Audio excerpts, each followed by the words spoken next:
What are we talking about today, Sarah? Oh, Sorry, let's start that over. I just realized I think I peaked the audio. Psst. Hey, Sarah. hey, Charity. What are we talking about today? Well, let's find out. We have our little jar of plenty here. All right, let's dig something from the side here. Oh, revisiting the Double Stuff podcast, Just Us Cookies, episodes and videos. Of course, I don't think anyone can. Oh, thank you. Now you can see. So yeah, we're just going to talk about our first podcast series, the Double Stuff podcast. Memories. Yeah, let's take a flashback.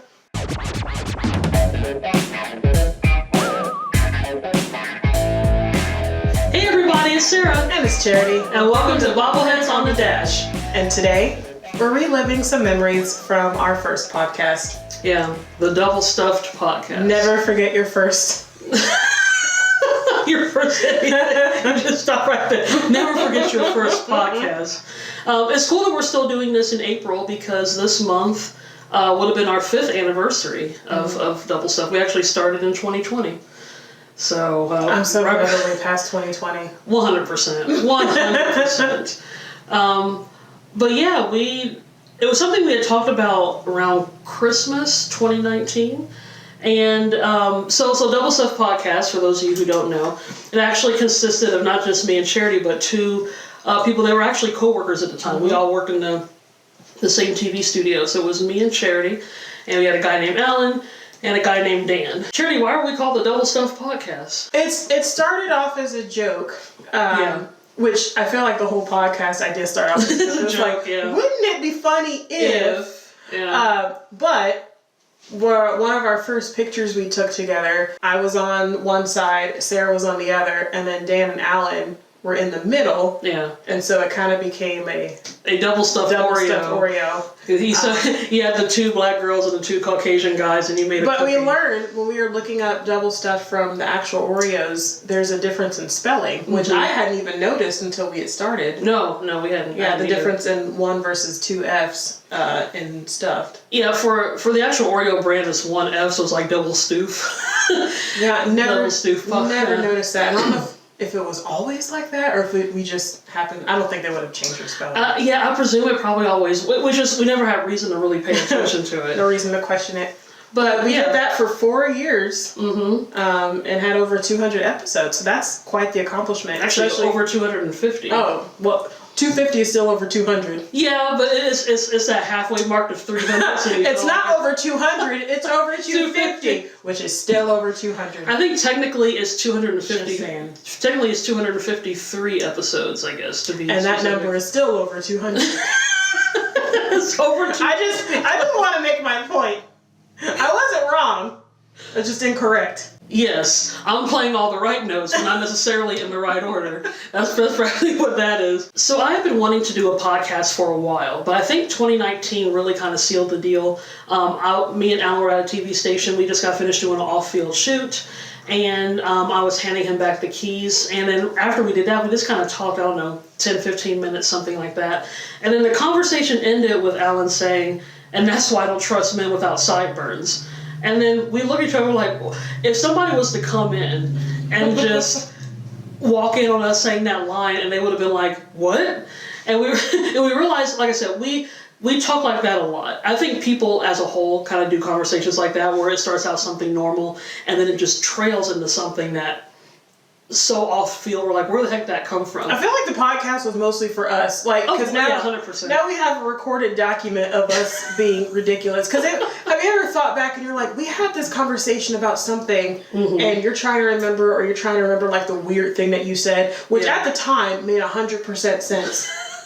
And then you think about it weeks later, you're like, what the heck are we talking about? Well, now we have 253 documented weird, crazy conversations that we had. That's proof that's like, yeah, we talked about that. Yeah, and it was cool. It was something, like I said, I've been wanting to do that for a while. It's just, at least for me, I felt nervous about doing a podcast because I wasn't sure if I had the personality, if I was able to keep a good conversation, if I had the confidence to talk in front of a microphone.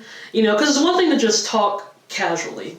But, you're actually doing it for a purpose now. Well, you're wanting people to listen to you on purpose. Yeah, and I guess just the fact that other people are going to be listening in, and not just the four of us, but, whoever had access could listen and, give their opinion or something. So, for a few years, I was a bit nervous about that, but, it was one of those things like you don't know until you try. So I kind of treated it almost like a really elaborate experiment to see if I would be able to successfully do that. Well, and I think Dan did podcasting before. Mm-hmm. I had worked at radio station.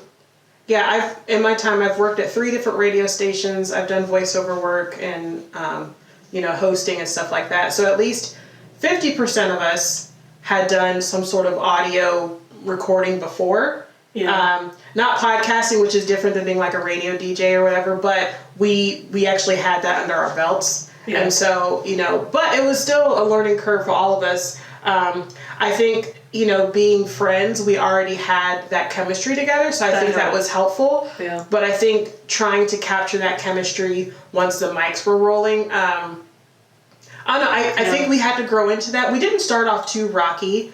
But growing into that, I felt like we became better friends.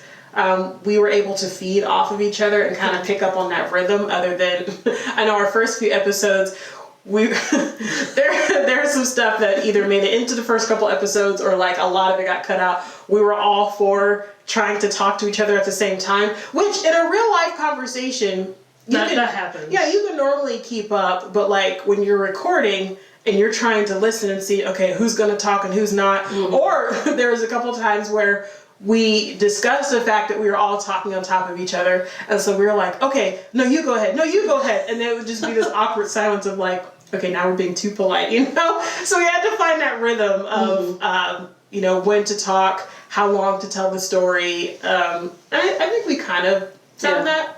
I hope so after 253 episodes. Well, and I guess, I guess in retrospect, that probably was a challenge because most people, most podcasts usually do involve mainly 1 or 2 people.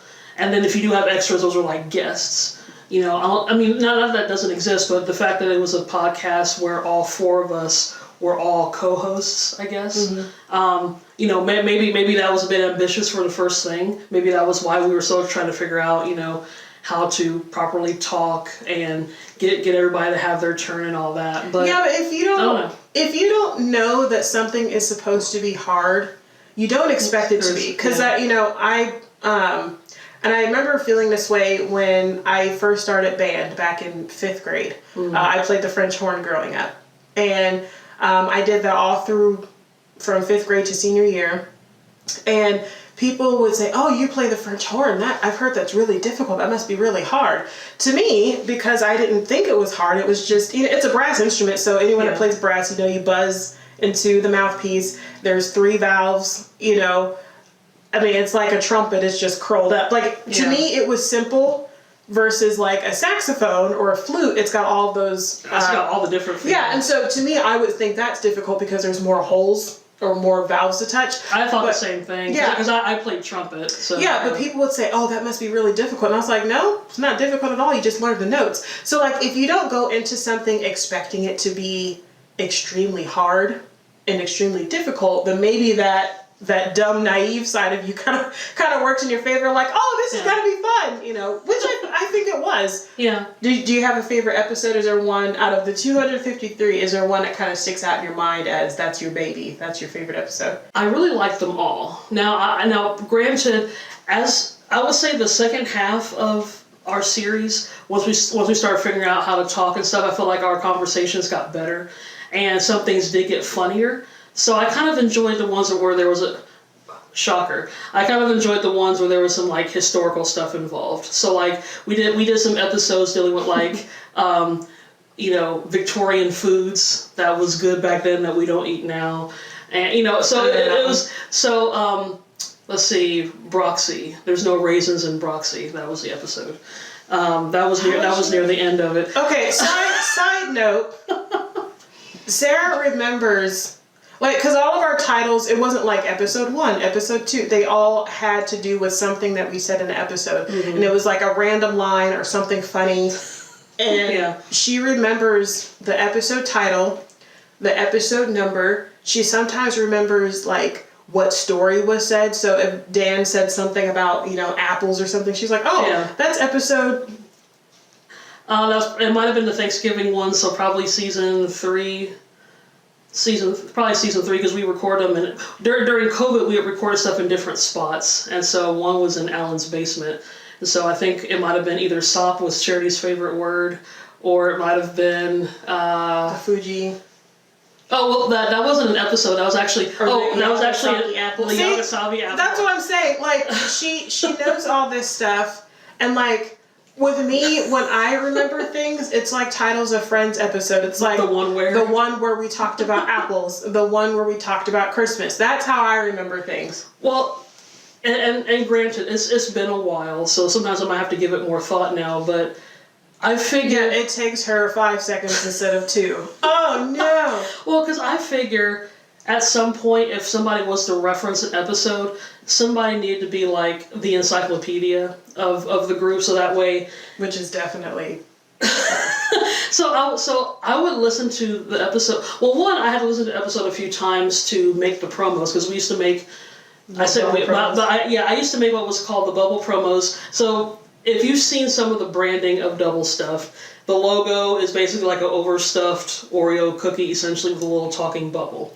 So it's a talking bubble inside of 2 cookies. Instead of, and also this is all audio, so we didn't do video podcasts, it was all audio. But just so we could tell who was saying what, there would be a talking bubble on top of people speaking.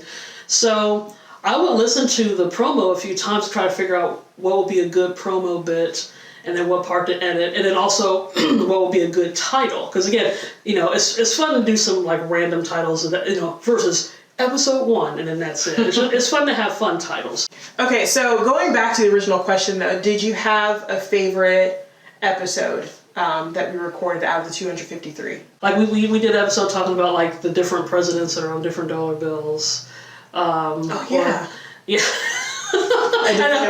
just remembering. Well, and I guess, so the ones that had historical stuff involved, that was always fun. And then during Christmas time, we would do scripted Christmas episodes. Mm-hmm. So there was one specific, I kind of enjoyed us talking about, I did a sketch talking about the origins of Jingle Bells. And that one I particularly like because I just like how it was put together. I thought it was kind of tightly written. We both have written stuff for those scripts. Aside from a favorite episode, was there a moment where you just really enjoyed the recording? Because when you make a podcast, I feel like when people make a podcast, they're like, yeah, let's make a podcast. And, they want to go viral and stuff. But they may not think about the work that goes into it. So all the editing... if you're doing, social media, you've got your graphics and the various sizes that need to be made. Mm-hmm. If you're doing, we didn't do paid posts, but if you're doing paid posts, you got to make sure you have the money to do that. So, there's the business side of it. There's the, the production side of it that I feel like some people forget. And that's probably why a lot of podcasts don't last, because there's a lot of work. But is there a favorite moment that you had where you were like, oh, this is so much fun. This is why we did what we did? There were a lot, but I think one of the funniest ones was, I'm trying to remember the episode, but we were talking about stories and stuff, and then we were talking, and Charity had made a comment about her name backwards. So Charity's name backwards is Yidarak Namra, which sounds like an Egyptian goddess or something. Yeah. So then, what happened was after Charity made that comment, both Dan and Alan wrote their names backwards. And I think what was that? Nada Nips was Dan. Did we say that was like his rap name or something? Or something like that. And then what was Alan's? Nella. Let's see, Nella Atta or something like that. Mm-hmm. Mm-hmm. So. The funny thing is, I know there was no video, but Alan actually wrote it out on the dry erase board in the room we were recording at, and for some reason, seeing it spelled out made it so funny. It was so funny. And I know I was laughing, and those, you've heard us laugh already. When I laugh You've heard the edited laughter. There were some where we had to cut it off. We had to cut it off because it's like, okay, this is all dead air, and I was going, like someone's being choked or something. Yeah. But, and Charity was talking about, like, the business side and, all behind the scenes where it's a lot of work.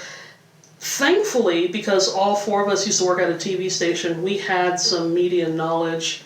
We knew enough to at least get a recorded episode going. So, we knew enough to get, the levels that we needed for the mics, and also editing it and uploading it and, making the graphics and doing promotions and stuff like that. So, all of our stuff was very organic, and thankfully we were able to do, we essentially did it from scratch. So, I think that was also very helpful. And like I said, one of the reasons why I wanted to do the podcast was experimental for me. So now that we're kind of doing this on our own, we're kind of utilizing what we learned from the 4.5 years that we did it. I know one difficult thing in doing the podcast, it's kind of like when you want your friends to get together. It's like, oh, why don't we all meet for lunch? Well, I'm free this day. Well, I'm not free. Well, I got to pick up, and trying to nail down like what's one day where we can all meet and get together on this day. That I feel like was one of the most difficult things, because we're, half of them were married. And then, one had kids, and then at the time we were all working multiple jobs. So like trying to get four of us in one location was very, very difficult. So at least like with what we're doing now, it's easier for me to text her and be like, hey, let's record today. Yeah. Instead of being like, oh, I gotta go do all the things. Why don't we meet in 2 months? That's what made it super, super difficult. Or during COVID, when the buildings were closing down, trying to figure out where to meet. So like Sarah mentioned, we recorded an episode in Alan's garage. We did one in the basement. We moved a couple different locations in the building that we were at. At one point where we were working, we relocated to a new facility. Yeah. And so trying to, maneuver that. Dan had moved to Florida at one point, and so we were doing Zoom chats. And so trying to nail down one spot was super difficult. But we did it though. I think that's one of the things, like I said, when people want to put a podcast together, they forget some of the hard parts. Yeah, they just think you're just talking to a mic and you're done, but there's so much more. Yeah, and trying to make that happen. And we had a weekly episode. We kept on track for the most part. We had scripted stuff. We had, so I'm very proud of what we did. And my favorite episodes, just because this is what I grew up listening to, I love the scripted stuff. Yeah. That's sort of my jam. Like I love podcasting, I love talking and telling stories, but like the scripted ones were just so much fun where we got to kind of step outside our comfort zone a little bit. Yeah. When I would write our scripts, I would try to write them in the way that their personality would naturally show through so we wouldn't have to act so much. Yeah. But even, I was so surprised with how Dan progressed from either just the regular podcasting or through the scripted episodes, or like, he was more introverted at the beginning, but like at the end, he was very outgoing. He had lots of stories to tell. Competitive streak. Yes, too. Competitive. Yeah, and we didn't introduce Parsons. You want to introduce Parsons? Welcome. But this is where I think Dan showed his most personality, I think. Yeah, so we did our shows in seasons, so every 10 episodes was a season. And usually the final episode of that particular season, we would do a game. And that was a bit of a challenge too, because we wanted to do games that we could do on the podcast, but because they weren't visual, we had to do other things. To make sense for audio only, yeah. So near the end... Sound charades was one of my favorites. Side note. Yeah, we'll have to talk about this. We'll talk about Parsons first. But yeah, near the end of Double Stuff, we kind of created a mascot. Because we would play certain games. One was called Just a Minute. You're given like a topic. And no matter what you do, you're given 60 seconds to speak. You can't deviate from the topic. You can't repeat. You can't repeat. You can't stutter. You have to go. So even with me pausing, that would have docked me. That would have cost me. So, and if someone catches that, then they can make a sound to be like, up, you made a mistake, and then whatever the remaining seconds are, the other person could take over.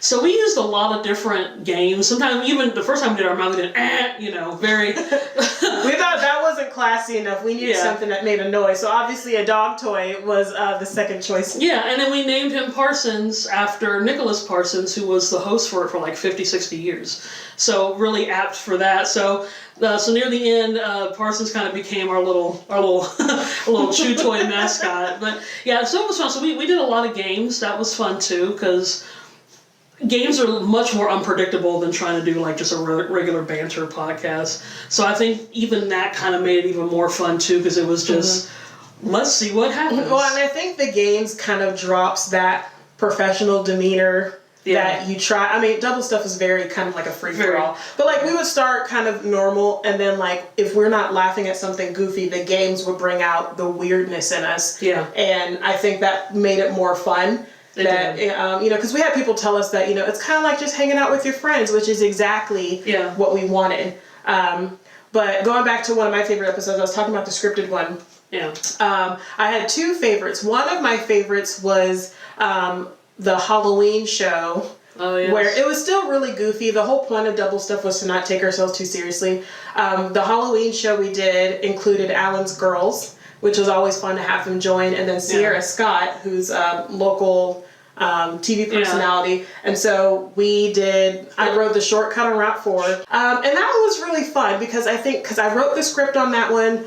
We recorded everything. I did all the editing. I got all the sound effects. And so that one was one of the episodes where I was really, like, it was mostly me for the most part in creating that. And I love editing audio. I was an audio video production major at school, but my favorite thing was my audio and radio classes. There's something soothing about just editing audio, which probably sounds super nerdy to say, but those were my favorite, and finding all, blending all the music and the sound effects and everything. I just, like, as an audio engineer, like, your mouth waters when you get that perfect mix. I love that. So that one. And then I did another second episode where I wrote a rap for Alan, because we had talked about him being the king of Bel Air. I did an episode where Dan shrinks and then grows. And then not limericks, we did like a rhyming episode. Yeah. Greetings and salutations, associates. Sorry, I'm slow. Yeah, and then we did a rhyming episode where we were all talked in rhyme, and we couldn't get out of it until we said something that didn't rhyme. And then Sarah comes in, and I think it took you, 3 or 4 tries? Because I ended hers with a tongue twister. It surprisingly was not very many, and sometimes I do get a bit...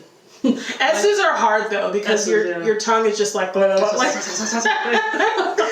but that was just so much fun to watch people kind of like act. And we usually, when we did our scripted episodes, we would read it through twice. And we record both of them, but the first time was just to do a general read through, and then the second time was like, this is it, this is for the money, and the second read through would always turn out pretty well. And so I was always proud of our scripted ones.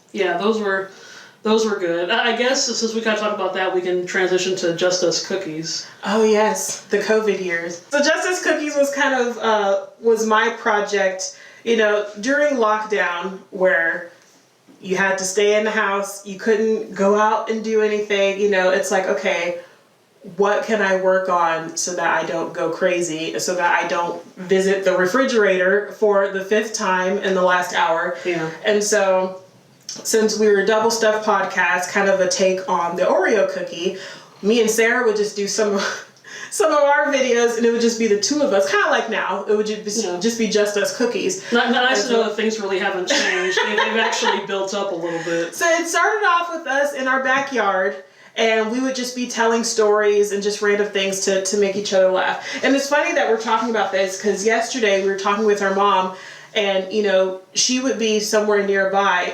And during that year, those couple years really, of everyone just being really scared and really standoffish and having to stay 6 feet apart, it kind of created this vibe where everyone was kind of just in their own bubble, for good reason. You don't want to pass any germs and stuff. But it kind of... There was a lot of fear. Yeah, a lot of fear, a lot of like sadness in the air. And we're like, okay, we need to do something to get people to smile and laugh again, to make people feel human again. And so it started off, I think our first one was just telling embarrassing stories. Yeah. And I told my wasp story where like I threw off my jacket and I was running down and go listen to it. It's somewhere on YouTube. But so that was really fun. And so we would do those episodes where we would do a game. Mm-hmm. We did our at-home Olympics. We did a puppet show, which that was probably the most elaborate thing, but I wrote like a little children's story. So, a lot of those were like Dollar Tree props.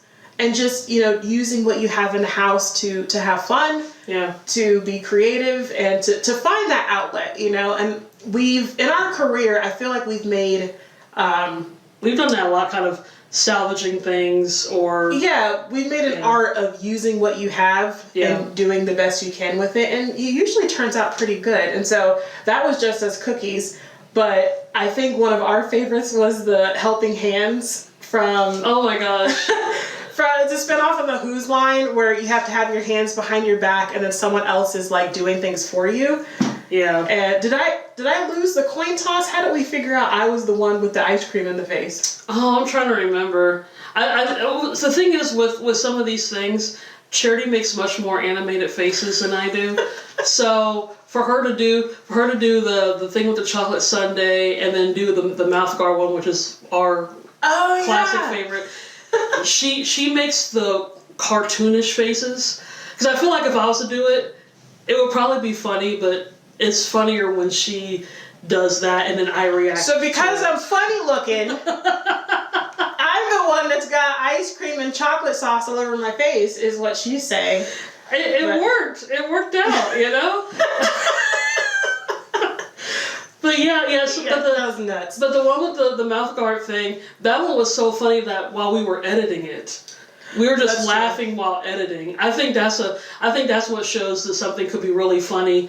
And after all these years later, we still crack up looking at that. That's true. So that's something that's legit funny that I think has some staying power to it. What's funny with that one is that the game was funny, and then like the bloopers at the end of just trying to talk with that thing on. And the frustrating thing is that I had the card and I had the phrase on the card, and Sarah was not understanding the phrase, but I would talk to her in between to try to communicate with her, and she would understand that. I'm like, how do you understand what I'm saying, but you don't know what I'm saying on the card? I don't understand.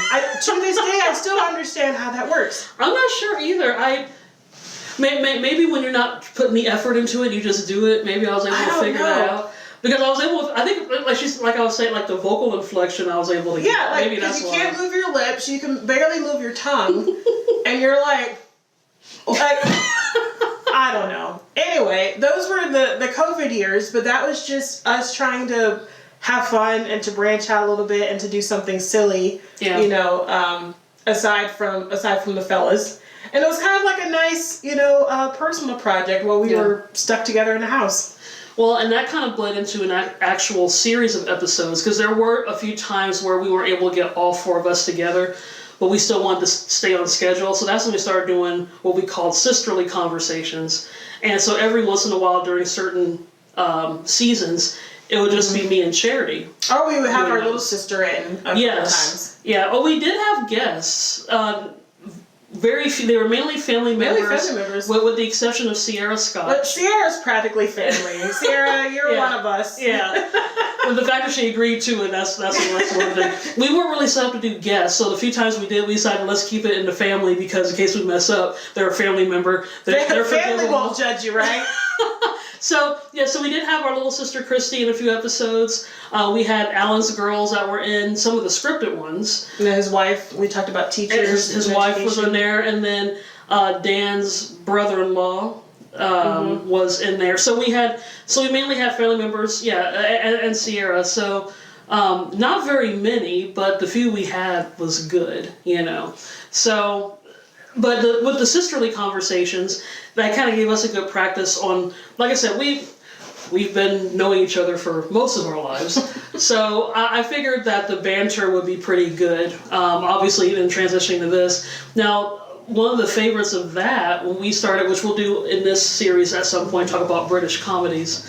And at least in terms of the sisterly episodes, that was kind of when that's the only time that a promo we did for it, maybe not the episode, but a promo we did for it actually went viral. Some of the British comedians that we were talking about, were still living, and so we tagged them on our Twitter page because they have a big following and they shared our stuff. We had 8,000. We had I guess it was over 10,000 views. Which I don't know if that's considered viral, but for us, I guess viral for us. Yeah, I mean, it was a lot of views. It was a lot. I guess 10,000 is like borderline maybe. At this point, actually, you know what? I'll take that back. I think last time I checked, we probably hit about 12,000, which is still pretty good for, like I said, for us. You know, we're manifesting this now because this series is gonna blow up so big. We'll have like 8 kajillion followers and views. Kajillion. Yeah, you don't even know what that number is, do you? But but having 12,000, that's big when you're a little random podcast from Kansas. Yeah. So it kind of showed that we were, kind of going on the right path there. So to round out this episode, as we're here, we're doing our Bobbleheads on the Dash series. Mm-hmm. What is a success story from Double Stuff that you would like to bring in to what we're currently doing now? Oh, the big thing is just the comedy aspect. I think one of the big things that just made it fun to do was just laughing and being so random and so silly. And, I like I said, for us as sisters, you've already started to see that we do this anyway. But it was kind of fun having some non-family members do it too. Because you always kind of wonder how you work with other people. Because when you relate to somebody, you're it's like, is this really funny or are we just crazy? Yeah. And are we crazy together? And while the answer is yes to both, it's still nice to get that verification from somebody else. And to be honest, I think I still miss that. I miss that a lot. So, but I know it'll be good for the two of us, but I do kind of miss having the camaraderie of multiple people. That's something I always missed when I was in college.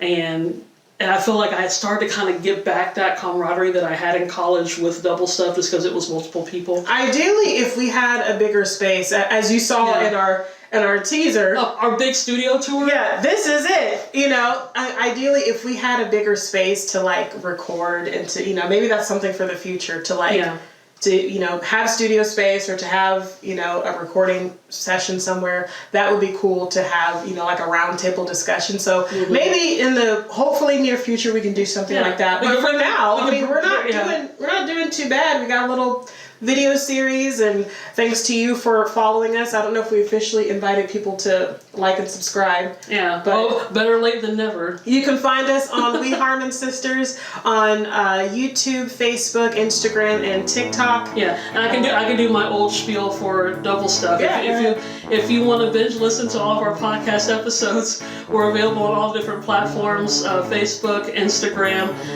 Twitter, and YouTube. They're all at Double Stuff Podcast, aside from Twitter, which is Double Stuff P, and that's the letter P. And on that, good night, folks, or good day, or good afternoon. Good podcasting. Yes, good whatever to you all. Mwah. Oh, there we go.